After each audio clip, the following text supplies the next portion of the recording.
And we now want to take you to Gila Bend, just southwest of the valley, where they're bracing for even more storms after a deadly weekend. 2 people killed in the floodwaters there as rivers of mud picked up debris and even cars when flash floods ripped through that town. ABC 15's Nicole Grigg has a look at the damage left behind.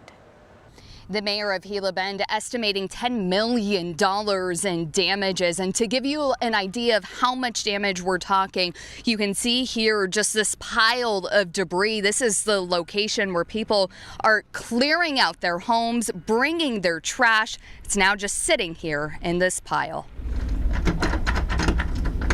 Marco Vasquez trying to take us inside his property, barely able to open up. Well, you guys are welcome to come in. And we walk into mud taking over every corner. Marco sharing this video with us of the flooding from over the weekend. This as the floodwaters were already receding. It was a flash flood, so it was like a river, and it had force. So even though this was all closed up, still it got in here and it was still moving. In total, around 140 homes damaged and more than a dozen businesses. To give you an idea where this water came from, it actually came from the south down a wash, and you can see the damage that it's done to homes. You can see how the wall of this house is completely caved out.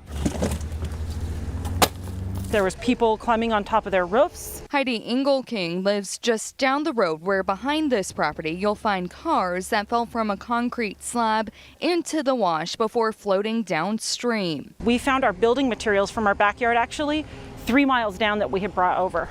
So it's just complete disaster.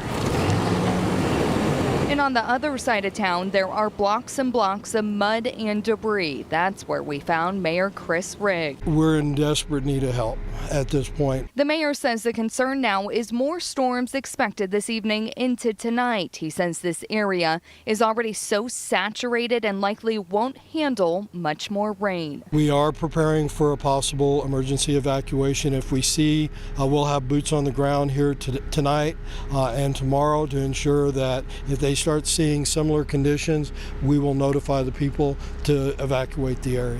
The mayor telling me that they do have engineers out here because along with the heavy rain that came the other night, they also had a levee broke. So they're working to figure out what exactly happened.